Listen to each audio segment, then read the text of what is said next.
ఆ రోజు మన ఆ జిల్లా నుంచి ఉన్నటువంటి నిరంజన్ రెడ్డి గారు, లక్ష్మారెడ్డి గారు, కేసీఆర్ గారి దృష్టికి తెస్తే సరే సప్లిమెంటేషన్ కోసం ఒక చిన్న లిఫ్ట్ పెట్టి 30-40 వేల ఎకరాలు పారే విధంగా చేసినాం. అదేం కొత్త ఆయకట్టు కాదు. బచావ్ ట్రిబ్యునల్ అవార్డు ఇచ్చింది.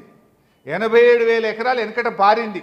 ఉమ్మడి ఆంధ్రప్రదేశ్లో సుంకిశాల నుంచి నీళ్లు రానియకపోవడం వల్ల ఆ ప్రాజెక్టు 30,000కు కుదించకపోతే ఒక లిఫ్ట్ పెట్టి మళ్ళీ 30-40 వేల ఎకరాలు యాడ్ చేస్తే దాన్ని కూడా ఆపమని ఉమ్మడి ఆంధ్రప్రదేశ్లో వాళ్ళు లెటర్ రాశారు.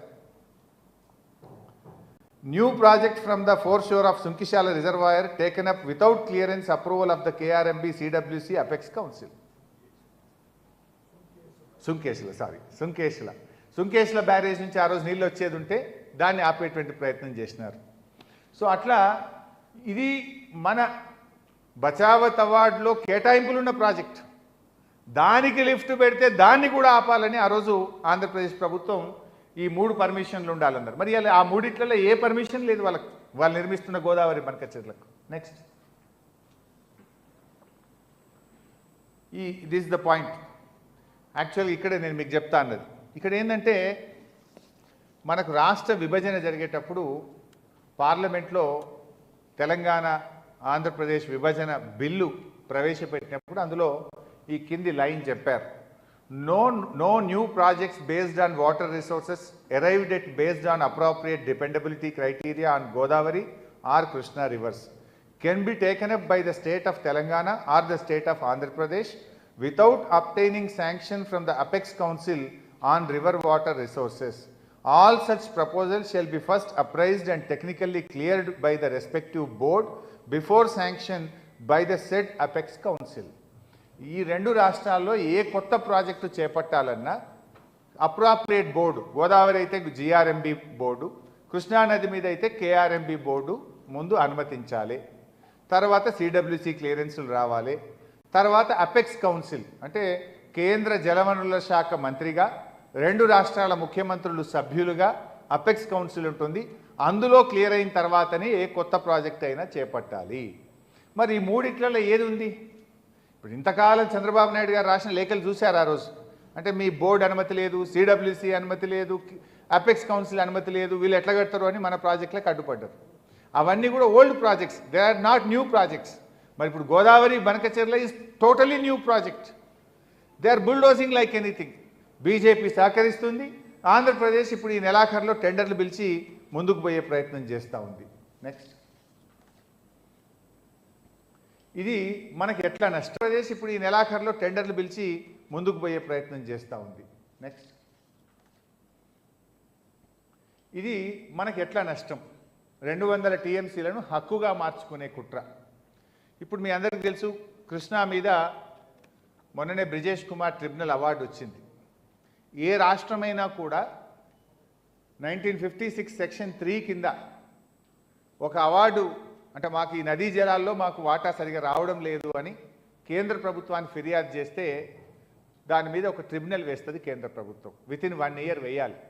మీ అందరికీ కూడా తెలుసు, కేసీఆర్ గారు చాలా పోరాటం చేసి కృష్ణా నది మీద సెక్షన్ 3 మీద మనం అవార్డు తెచ్చుకున్నాం. దానికి చాలా రకాలుగా ప్రయత్నాలు, కేసీఆర్ గారు స్వయంగా వెళ్ళి అప్పటి ఉమాభారతి గారిని, గడ్కరీ గారిని, ఆ తర్వాత షెకావత్ గారిని కలవడం, వాళ్ళు వినకపోతే సుప్రీంకోర్టుకు పోవడం, వాళ్ళు మళ్ళీ వింటే కోర్టులో కేసు విత్డ్రా చేసి సెక్షన్ 3ని మనం కృష్ణానది మీద సాధించినాం. ఇప్పుడు మనకు తాత్కాలిక ఒప్పందం 66-34 ఉంది. బట్ కేసీఆర్ గారు సాధించిన సెక్షన్ 3 వల్ల రేపు 500కు పైగా టీఎంసీలు కృష్ణానదిలో మనకు వచ్చే వెసులుబాటు కలిగింది. సో అది కేసీఆర్ గారు చాలా పోరాటం చేసి సెక్షన్ 3ని కృష్ణానది మీద సాధించారు. నా ఇక్కడ గోదావరి మీద ఏం జరుగుతుందంటే, ఆల్రెడీ ఆంధ్రప్రదేశ్ ప్రభుత్వం గోదావరి నది మీద కూడా ట్రిబ్యునల్ వేయండి అని సెక్షన్ 3 కింద ఢిల్లీలో కంప్లైంట్ ఇచ్చింది ఆల్రెడీ. అయితే కేంద్ర ప్రభుత్వం ఏదైనా ఒక ఫిర్యాదు వస్తే దాన్ని పరిష్కరించాలి లేదా ట్రిబ్యునల్ వేయాలి. ఇప్పుడు చంద్రబాబు కుట్రేంది, అది ట్రిబ్యునల్ పడుతుందనే విషయం ఆయనకు తెలుసు. ఆల్రెడీ వాళ్ళు ఫిర్యాదు చేసిండ్రు. ఆ ట్రిబ్యునల్ పడకముందే ఫటాఫట్ ఈ ప్రాజెక్టు స్టార్ట్ చేసి దాని మీద డబ్బులు ఖర్చు పెట్టి రేపు ట్రిబ్యునల్ ముందుకు పోయి ఏం చెప్తారు? అరే ఆల్రెడీ మేము చాలా పైసలు ఖర్చు పెట్టేసినాం, మేము ఆల్రెడీ చాలా ఎకరాలు దీని కింద పారుతూ ఉంది అని రైపేరియన్ రైట్స్ అంటారు. రైపేరియన్ రైట్స్ కింద రేపు హక్కు క్రియేట్ చేసే కుట్ర జరుగుతూ ఉంది. ఇప్పుడు కృష్ణానదిలో అదే జరిగింది.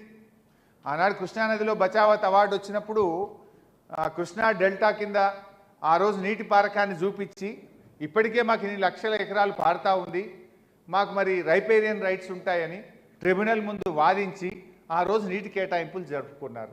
ఇప్పుడు ఇక్కడ కూడా ఏం జరుగుతుంది? చెప్పేదేమో వరద జలాలు, కానీ రేపు గోదావరి మీద కూడా ట్రిబ్యునల్ రాబోతూ ఉంది. ఆ ట్రిబ్యునల్ వచ్చినప్పుడు ఏం చేస్తారంటే, మేము ఆల్రెడీ ఇన్ని లక్షల కోట్ల వేల కోట్ల రూపాయలు ఖర్చు పెట్టినాం, ఇన్ని లక్షల ఎకరాలకు దీని కింద ఆయకట్టు వచ్చింది, మరి ఇంత నేషనల్ వేస్ట్ కదా, ఈ డబ్బంతా వృధా అవుతుంది కనుక మాకు నీళ్లు కేటాయించండి అనేటువంటి ఒక రైట్ క్రియేట్ చేయడానికి ఒక పథకం ప్రకారంగా ట్రిబ్యునల్ రాకముందే వేగంగా ఈ ప్రాజెక్టును ప్రారంభించి ఆ రాష్ట్రానికి హక్కు క్రియేట్ చేయడం కోసం ఒక పథకం ప్రకారంగా జరుగుతున్న ప్రయత్నం. మనకు ఉమ్మడి ఆంధ్రప్రదేశ్లో 969 టీఎంసీల నీళ్లను కేటాయిస్తూ జీవోలు ఇచ్చారు ఉమ్మడి ఆంధ్రప్రదేశ్లో. కానీ ఇప్పుడు కొత్తగా ఏర్పడ్డ ఏపీ ప్రభుత్వం ఏమంటుంది? పదే పదే వాళ్ళు ఆర్గ్యూ చేస్తున్నారు, ఆ జీవోలు మేము ఒప్పుకోం, ఆ 969 మేము ఒప్పుకోం అని వాళ్ళు దాన్ని కౌంటర్ చేస్తూ వస్తున్నారు. అంటే దాన్ని బట్టి ఏంటి, రేపు గోదావరి ట్రిబ్యునల్ ముందు ఇవన్నీ వాదనలు వినిపించి మన నీటి వాటా తగ్గించడానికి ఒక కుట్ర జరుగుతూ ఉంది. మనం 969 ఇలా వాడుకుంటలేం, మన ప్రాజెక్టులు ఇంకా పూర్తి కావాల్సిన అవసరం ఉంది. మనం ఆ రైట్ను ఎస్టాబ్లిష్ చేయకముందే, మనం పూర్తి స్థాయిలో నీటిని వినియోగించకముందే వాళ్ళు ఈ ప్రాజెక్టు కట్టి రేపు ట్రిబ్యునల్ ముందు హక్కు పొందడానికి ఒక పథకం ప్రకారంగా జరుగుతున్నటువంటి ఒక కుట్ర ఇది. నెక్స్ట్, ఇక్కడ ఇంకొక ఇంపార్టెంట్ పాయింట్ కూడా ఉంది. ఈ కింద నేను రెండు రాష్ట్రాల మధ్య జరిగిన ఒప్పందం 1975 కూడా ఇక్కడ పెట్టాను. గోదావరి నదిలో అన్ని దేశంలో ఎక్కడైనా కూడా నికర జలాలు, వరద జలాలని ఏ ప్రాజెక్టులోనైనా ఉంటుంది. కానీ అప్పటి ట్రిబ్యునల్ గోదావరి మీద ఆనాడు 1975లో ఇచ్చిన ట్రిబ్యునల్ నికర జలాలు, వరద జలాలు అని చెప్పకుండా all waters belongs to the state of అని కన్సర్న్ స్టేట్ మహారాష్ట్ర, ఆంధ్రప్రదేశ్ అట్లా అలాట్మెంట్ ఇచ్చిండ్రు. అక్కడ అసలు ఇప్పుడు వాళ్ళు చెప్తున్నారు కదా వరద జలాలు వాడతాము అని. వరద జలాలు అనేది ట్రిబ్యునల్ అవార్డులోనే లేదు. All water belongs to the state of Andhra Pradesh అన్నారు. మీరు చూస్తే ఇక్కడ అందులో క్లియర్గా ఉంది. సో ఇప్పుడు మీరు వరద జలాలు అంటున్నారు, అసలు తెలంగాణ ఆంధ్రప్రదేశ్ మధ్య వరద జలాలనే పదమే లేదు ట్రిబ్యునల్ అవార్డులో. ఇప్పుడు మనం రాష్ట్రం విడిపోయినాం, మరి ఆ వరద జలాల్లో కూడా తెలంగాణకు హక్కు ఉంటుంది కదా, నువ్వు మొత్తం వాడతా అంటే ఎట్లయితుంది? సో ఇక్కడ ఇంకొక పాయింట్ కూడా, ఇంపార్టెంట్ పాయింట్ కూడా ఉంది. నిజంగా చంద్రబాబు నాయుడుకో ఆంధ్రప్రదేశ్కు అంత ప్రేమ ఉంటే తెలంగాణ మీద, గోదావరి అవార్డు ఒక మాట చెప్పింది ఆనాడు. గోదావరి అవార్డులో ఏం చెప్పిందంటే, ఈ కింది దాంట్లో ఒకసారి నేను చదివి వినిపిస్తా మీకు.